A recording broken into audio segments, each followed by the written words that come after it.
Well, good afternoon, good evening, good morning, or wherever you are in the world right now. Here is Dr. Deb Carlin and Swier Miedema again, and we're talking about resilience tonight for There you me. go. Resilience with Swier Miedema and me. Yeah, so there's so much going on in the world. The news is so hot that our resilience is really being called into the forefront. Absolutely. We're really being asked to maintain ourselves. And it's interesting. I just got done doing a webinar for a company about an hour ago. Hmm. And it was about bringing positivity into the workplace. Hmm. And as I was talking about that, what I was saying was we're all under a lot of stress. It's delivered to us, it comes to the door, but it's how we receive it when it gets there. Hmm. It's just like the mail. You don't have to greet the mailman and grab the mail. No. They can leave it somewhere and we can look at it later or never. The same is true with whatever the world is delivering to us. But the key to me seems to be that what is really essential for us to be able to do to get through anything is to give ourselves the time and the space to sit still, sit in stillness, Hmm. collect yourself, allow yourself to be aware of where you're at, and very simplistically, that you're alive and you're well enough to know that you are. And to have gratitude for that, to have gratitude for that fact and say, okay, I am alive. I have all my senses. I'm breathing. I'm feeling stressed, but I am going to allow myself the space and time to just breathe. Hmm. And all this is coming at me, but this is what counts first. And collect yourself so you have the capacity to think through whatever it is that you might need to think through and or feel through. Because so often we all get reactive and we're on the go, and it's not about taking that precious time, which is pivotal. Absolutely. Yeah. And it's important that we do that and we keep doing that because otherwise we become a victim of the circumstances. Really. And that is such a shame because it will always, well, deteriorate the situation. And the silly thing is that we've been brought up, most of us have been brought up that we have to take the circumstances into consideration. Um, and yes, of course they are important, but they don't define who you are. Right, You are the only one who is defining who you are. No one else is. right. Uh, and it's so important that we keep that at the forefront of our thinking or our understanding of who we are, and it's not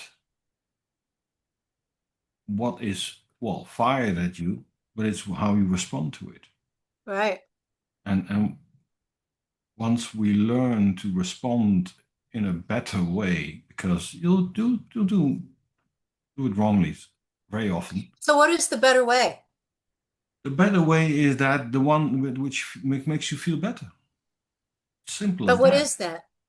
Yeah, well, anything better than neutral. Neutral is okay. I can live with neutral. And of course, we need some uplifting things now and then.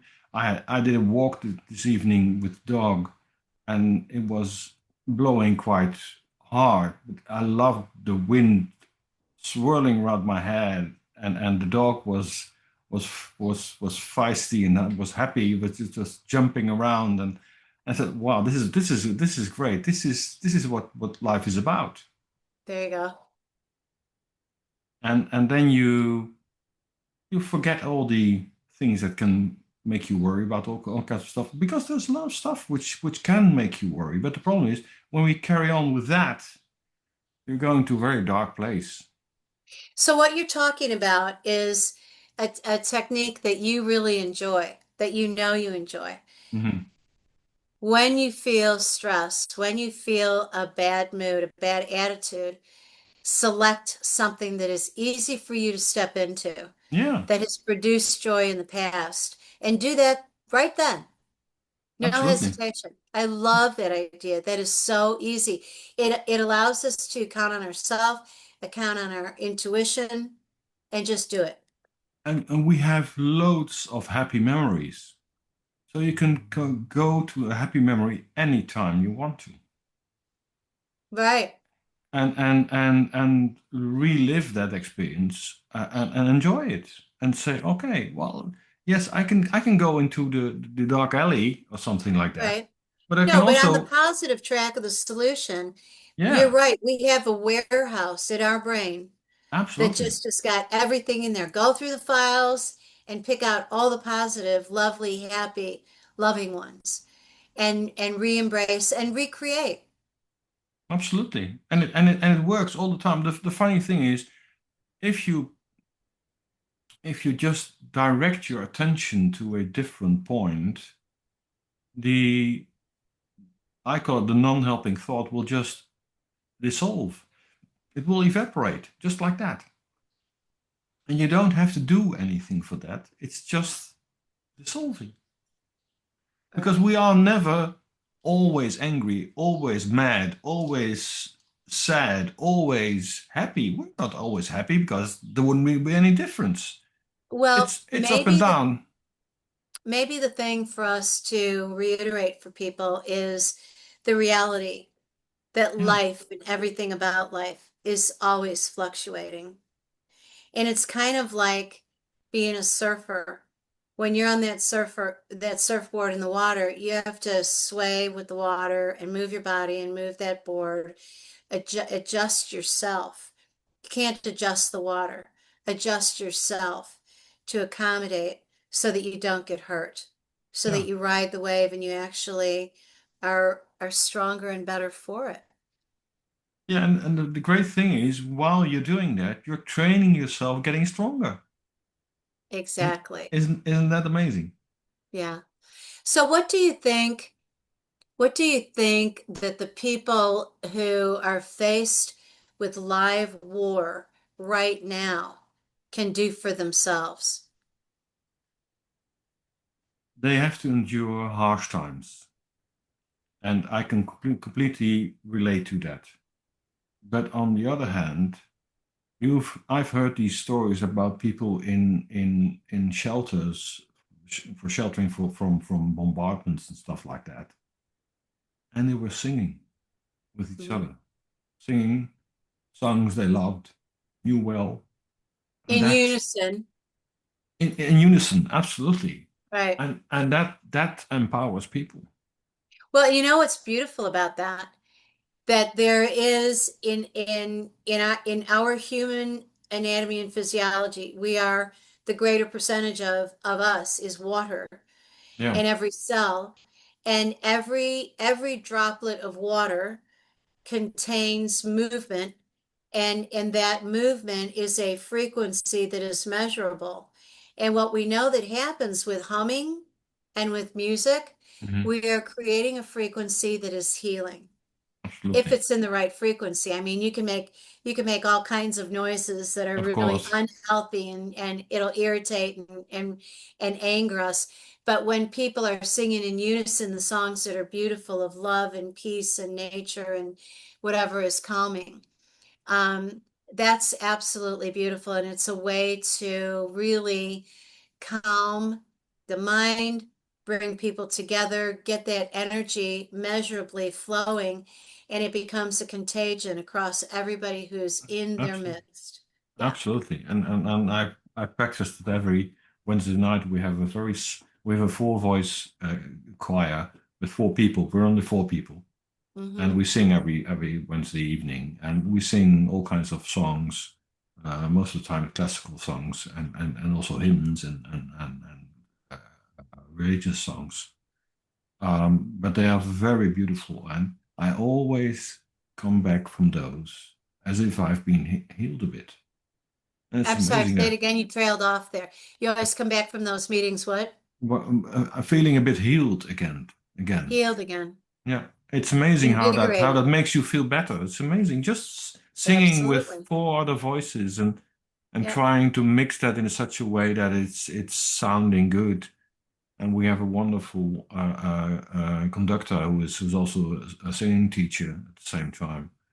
So I'm learning to sing properly So now. you're blending the energies Yes. and it's spilling over between the four of you. Yeah, that's beautiful. Yeah, I've heard of that too in these bomb shelters. Yeah. Um, what other kinds of things do You you can tell hear about what's you going can on? tell stories to each other. You can and make them stories of hope. Make them stories of happy experiences because it doesn't make sense to go into all Anything the that's not in that direction. yeah, absolutely. And You know, and and you can also have foods that are going to lift your spirit. yeah, You know, absolutely. people are afraid to eat sugar sometimes, and oh, I had chocolate. Well, eat dark chocolate, eat lots of it. And the more pure cacao there is, the more that you're going to get a serotonin release from having that. Yeah, absolutely. It's gonna increase your happiness factor because that's a neurotransmitter that does exactly that, as opposed to going off on donuts and really refined sugar and then releasing Yeah, stress into your body. and create an atmosphere of caring about each other. And that's so important because people pick that up. It's Hmm. impossible for them not to pick that up. And if you try to be a community and we thrive in communities as humans. Hmm. And once you try to do that in a proper way, yeah, well, you can sit out the worst things that in life really. I hope, my prayers, my energy is focused on anyone who's captive in any way, that is as a hostage, not as a person who needs to be incarcerated, that Mm, they get released so that they can just really, truly relax. Because we can do all these things, but we also know that we are in survival mode, and the true peace happens when we are free mhm. and released from all that. But it's the strategies that we need to employ to be able to survive it with minimal damage to our psyche and to our body. And that's the Absolutely. point about it. It's not about being in there and thinking it was a lark, Mhm. but it is about being in there and understanding, okay, I will survive this, and this is part of the formula of the how of it. Absolutely. And it's so important that we keep on doing that and keep believing in there's also this story about a Jew who was in a concentration camp in the Second World War, and he was with several others, and they had discussions at night, and they kept on focusing on people can do anything to us. They can torture us, they can hurt us, they can make, but they can never enter our mind. But our mind is really indestructible as long as we allow it to be indestructible. And it's there's a beautiful book. I think it's called The Fifth Son, um, of one of those people who's been in those concentration camps. Hmm. And I was really touched when I read it. It was a beautiful book about hope, about survival, about strength, about resilience as well. Being Hmm. able to withstand is a horrible situation you are in, and it it's a story of hope, and hope is one of I think one of our stronger things in our lives really. As long as we keep on hoping for a better situation, we find the energy somewhere to carry on, to continue. Yeah, you have to believe. Absolutely. Yeah, I put it into the hands of faith Hmm. and say, if we have unshakable faith, then we are afforded a vision of what exactly the goal is, the end game is, and we know that a path will emerge that we can step onto to get there. Hmm. And as long as we are unshakable in that, we win, Hmm. we achieve. And that's so beautiful, isn't it? Absolutely. Yeah, absolutely. Is absolutely right.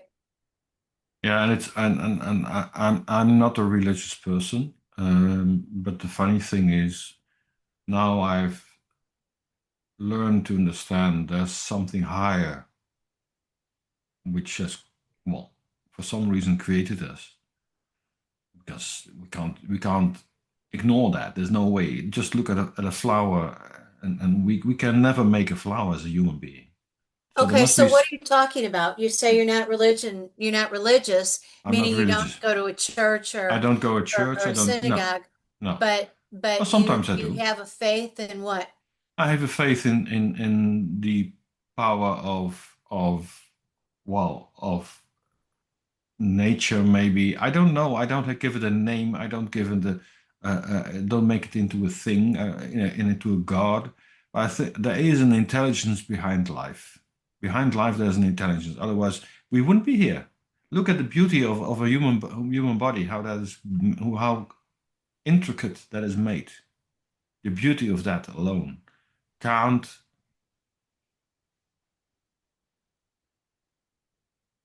makes it undeniable there's something higher. And I've been thinking about it the last few weeks about all those composers who made that beautiful music, classical but also modern music, beautiful music. What happens there? They are really paying homage to that higher thing. And you can call it God, you can call it universe, you can call it anything you like, but there is So something. when you were growing up, was there not the introduction of a religious structure? No, not at Okay. all. Not at all. So, it varies from culture to culture. Yeah. In the United States, it's certainly very defining. Hmm. Are you Lutheran? Are you Catholic? Are you Jewish? Are you Presbyterian? Um, and I appreciate when people can have faith and not be afraid or hesitant about it, but they don't have to argue that theirs is right.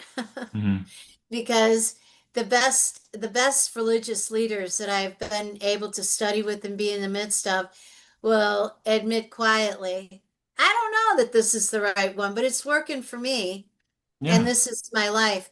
And by the absolutely. way, I echo that too. I am very comfortable in my religious beliefs and in my philosophical beliefs and in my religious practices. I do not know. No, How could I possibly know but it that gives I am you, absolutely right on? yeah, but it gives you a feeling of confidence. There is something there. Totally.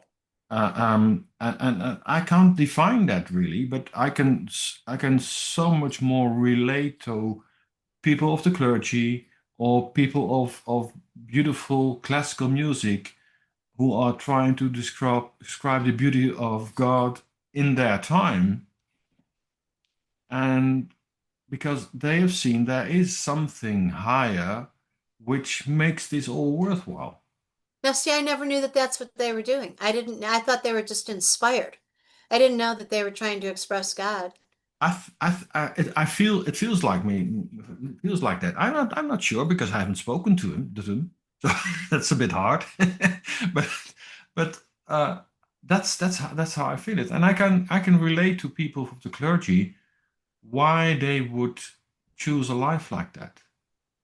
You can relate, you say? Yeah, yeah, I can. Okay.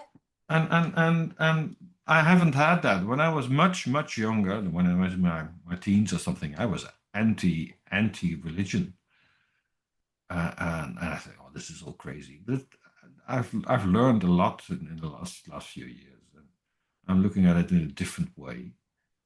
And there is a lot of wisdom in accepting that there is something higher. So this conversation's gotten me curious because you and I only know each other here. Hmm. And we've known each other for the last couple of months and we've been talking and we decided to come on here and put some episodes together and see what kind of response we get. Maybe it's entertaining or helpful to people out there. And out here, out there. Uh, but what was the framework that you grew up in? um, Traditional family? Traditional family. My father Okay. was an entrepreneur. He had a series of cinemas throughout the eastern part of the country, and Okay. he was running that together with his brother.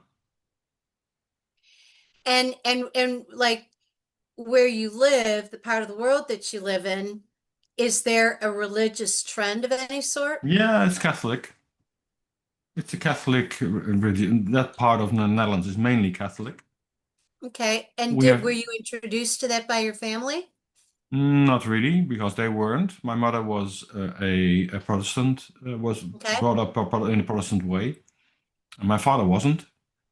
So I never really picked up. We had before our marriage with my wife, we had a series of conversations with a um, um, um, well, officially he wasn't what's it called? It's not a priest. It's he was a A Protestant man. deacon?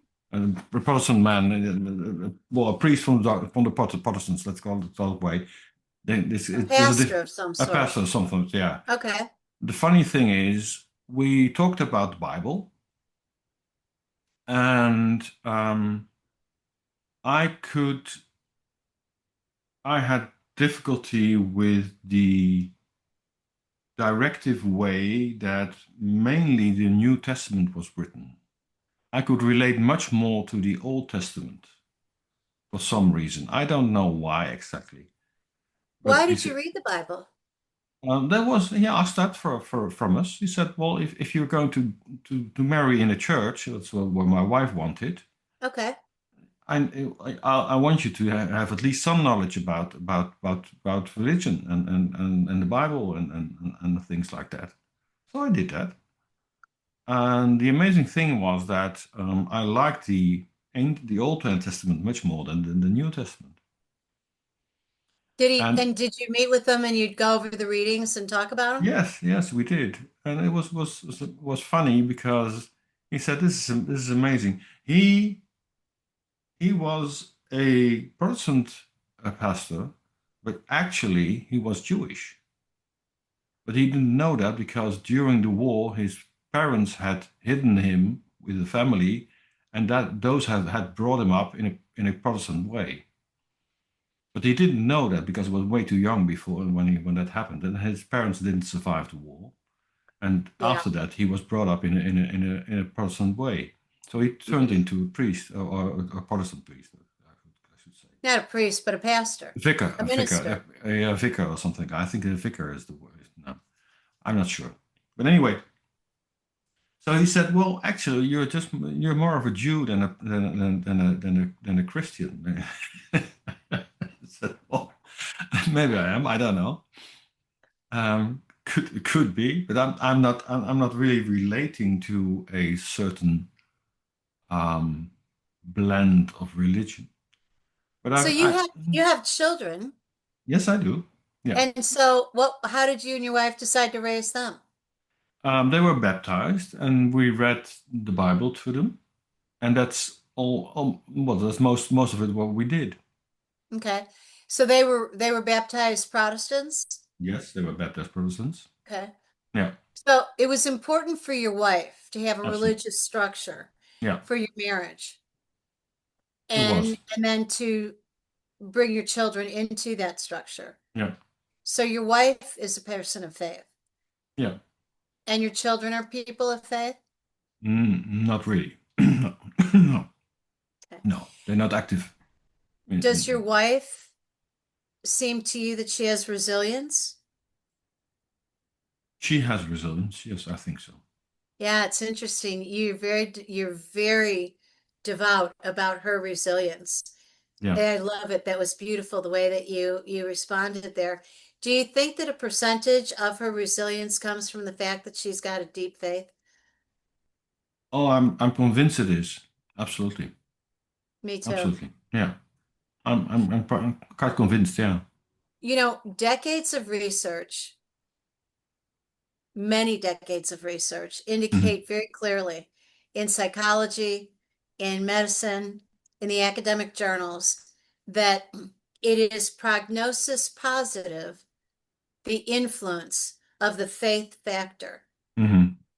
So when you have faith in something more powerful than your own self, a creator that you believe in, so that everything is not resting on your shoulders, your prognosis in life generally is much better for Mm. better health, better life experience, more longevity, better longevity.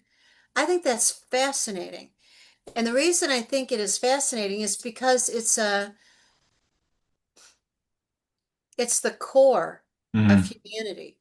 It's what we are grounded on. It is what allows us to believe that we have a purpose here. We were Hmm. created for a purpose.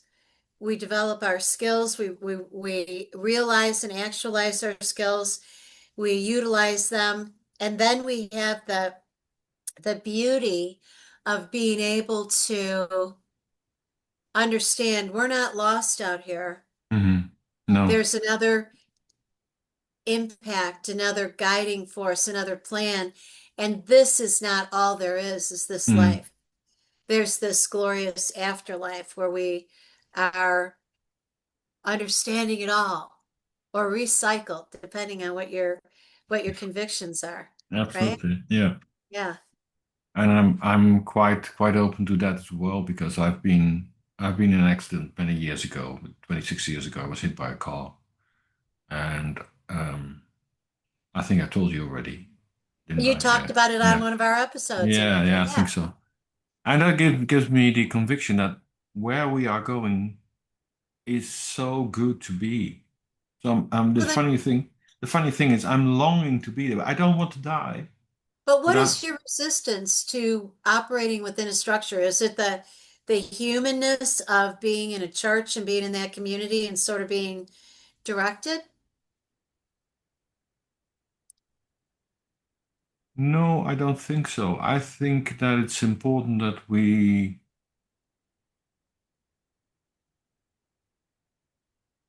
we understand we are here for a reason, and Yeah. and and and the reason I think is to learn and to grow, and in such a way to add to that bigger thing we are Serve. fielding. Sorry, we are filling really with our well, the growth we go through. So our growth is added to the whole. Okay. So we're here to serve, to build, to Yeah, be part of a collective. yeah, to serve. Yeah, Well, I think that you've got the faith factor more than you think you do. I think so too. That's a good note for us to close out because we're about out of Absolutely. time. Yeah, already. Oh yes, Yeah. it's running Been by an the light. interesting episode, hasn't it? Yeah, absolutely wonderful. Thank you very much, Great. Dr. Deb. Yeah. So, this is where Signing. we close it out. And We're then signing we'll off. stay in here for a couple of minutes as you off our recording. Okay, wonderful. Till next time.